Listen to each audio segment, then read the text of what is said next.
Ẹ̀yin èèyàn lé, a tún mú update lórí ọ̀rọ̀ ikú Mohbad wá fún yín ni o. Bí a ṣe gbọ́ wọ́n ní ọwọ́ ti tẹ Naira Marley. Wọ́n ní bó ṣe ń dé sí airport, bẹ́ẹ̀ ni àwọn ọlọ́pàá ni wọ́n lọ mú un lọ sí station láti lọ fi ọ̀rọ̀ wá lẹ́nu wò. Ẹ jẹ́ ká jọ máa gbọ́ gbogbo update tèní.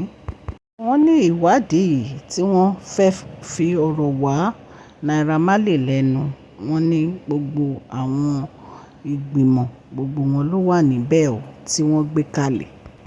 Láti bí ọ̀sẹ̀ méjì ni wọ́n ti gbé ìgbìmọ̀ yìí kalẹ̀.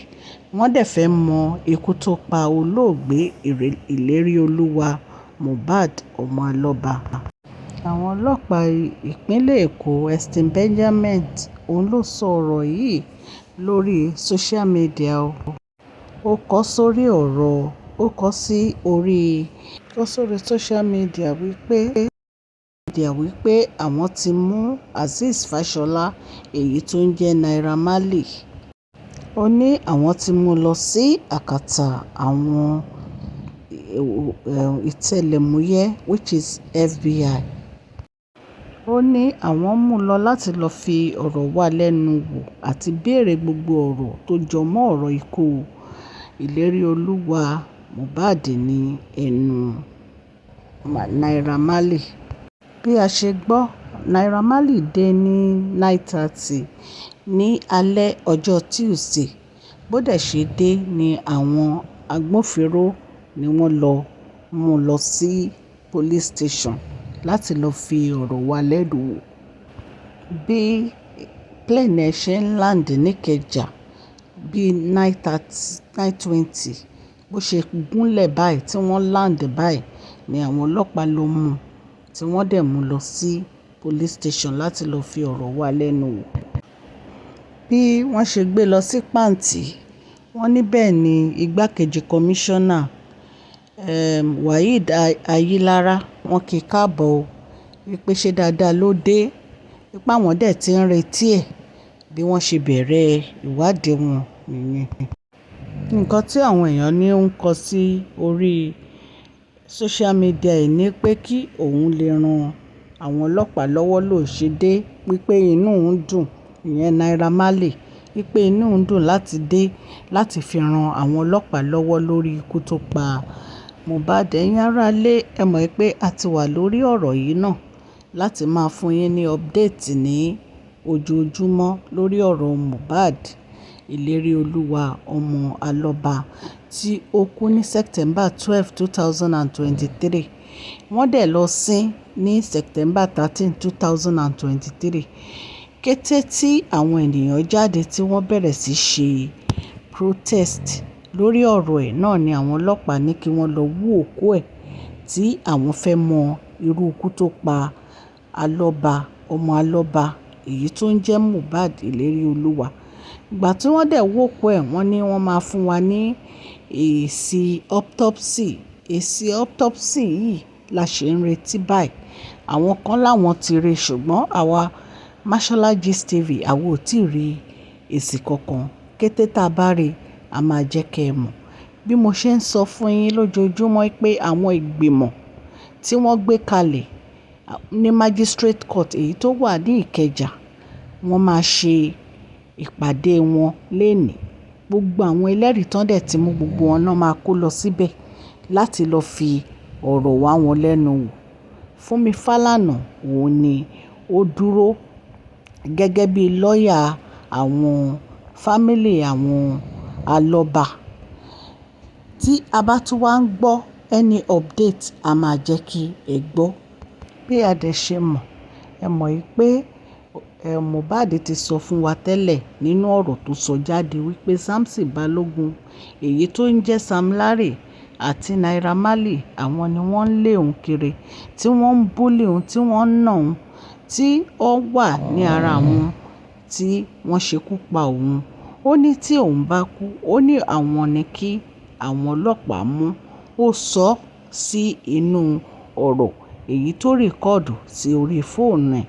Gbogbo wa náà dẹ̀ láti gbọ́. Ẹ̀yin èèyàn lé, ní ìsìn tí Naira Marley ti dé, àti Sam Larry tí wọ́n wà ní pàǹtí ní ọ̀dọ̀ àwọn ọlọ́pàá. A mọ̀ wípé investigation yìí ó ń lọ lọ́wọ́. Anything tá bá dẹ̀ tún gbọ́, a máa jẹ́ kí ẹ mọ̀. Èní ni wọ́n máa ṣe another jíròrò ní magistrate court èyí tó wà ní Ìkòròdú. Ṣé mọ̀ pé a sọ fún yín pé every Friday ni wọ́n máa gbé àwọn ẹlẹ́rìí dìde. Gbogbo àwọn ẹlẹ́rìí tán kó gbogbo wọn pátá ni wọ́n máa kó lọ sí magistrate court èyí tó wà ní Ìkẹjà. Wọ́n dẹ̀ máa bẹ̀rẹ̀ ọ̀rọ̀ láti máa fi gbọ́ lẹ́nu wọn ní pẹrẹwu. Ẹ̀yin èèyàn lé, àwọn ọlọ́pàá ò dákẹ́ lórí ọ̀rọ̀ yìí o. Àwa náà ò dẹ̀ dákẹ́ lórí ọ̀rọ̀ yìí. Bí a bá ṣe ń gbọ́ anything, a máa jẹ́ kí ẹ máa gbọ́. Ní àtìgbà tí Mohbad ti kú, ọmọ 27 years ni Mohbad ni wọ́n ti ń pariwo Sam Larry mọ̀ ń pa ẹ̀, Naira Marley mọ̀ ń pa ẹ̀. Gbogbo àwọn tí wọ́n ń sọ̀rọ̀ ọ̀rọ̀ àwọn méjèèjì yìí ni wọ́n ń sọ. Wọ́n tiẹ̀ tún fi tọ́ wa létí wípé Sam Larry máa ń na Mohbad lójoojúmọ́. Torí màmá Mohbad náà sọ̀rọ̀ pé gbogbo ìgbà táwọn bá ti lọ sílé Naira Marley, àwọn máa ń rí i pé wọ́n ti nà án. Even gan gbà tí Naira Marley tí òun àti Mohbad tí wọ́n pínyà lẹ́yìn ìgbà tí contract 3 years ẹ̀ tán, wọ́n ló ṣì máa ń lé Mohbad kiri pẹ̀lú àwọn tọ́ọ̀gì, ó ṣì máa ń nà án. Ẹ̀yin èèyàn lé, lúlù lójoojúmọ́ yìí gan, ó lè dá àìsàn sí ara Mohbad. Torí àwọn èèyàn ní pé oríṣiríṣi egbò ló wà lára ẹ̀. Egbò àdá ìjìnà wọ́n ló wà lára ẹ̀ kó tó di pé ó kú. Gbogbo wa náà là ń kéde, là ń pariwo fún òtítọ́ àti ìwádìí yìí pé kí Ọlọ́run kó fi ojú aṣebi hàn.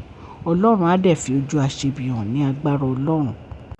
Bí Naira Marley ṣe sọ, ó lóun ò mọ nǹkan kan nípa ikú Mohbad. Sam Larry ní òun fún Mohbad ní 2 million láti wá kọrin fún ayẹyẹ tó máa ń ṣe fún ìrántí concert tó máa ń ṣe fún màmá òun. Ṣùgbọ́n ìgbà tí wọ́n wo àkáǹtì Mohbad tán gbé jáde, wọ́n ní wọn ò rí any transaction tó show pé ó fún Mohbad ní 2 million. Ẹ̀yin èèyàn lé, ọ̀rọ̀ yìí kí la fẹ́ ṣe sí i? Ṣùgbọ́n ní agbára Ọlọ́run, a mọ̀ pé Ọlọ́run á tú àṣírí gbogbo àwọn tó mọ̀ nípa ikú olóògbé yìí. Òtítọ́ òdodo á dẹ̀ farahàn ní àṣẹ Ọlọ́run. Bá bá ṣe tún gbọ́ nípa gbogbo nǹkan tí wọ́n ṣe ní ilé ìgbìmọ̀ èyí tó jẹ́ magistrate court èyí tó wà ní Ìkẹjà, a máa jẹ́ kí ẹ gbọ́. A dúpẹ́ ní ọwọ́ Ọlọ́run wípé àwọn méjèèjì wọ́n ti wà ní ọ̀dọ̀ àwọn ọlọ́pàá. Ọlọ́run á dẹ̀ fi ojú aṣebi hàn. Ẹ̀yin èèyàn lé, update mi la tún mú wá fún yín láàárọ̀ yìí o. Ní agbára Ọlọ́run, justice for Mohbad, justice for Mohbad, justice for Mohbad. Ẹ share, ẹ like. God bless you all.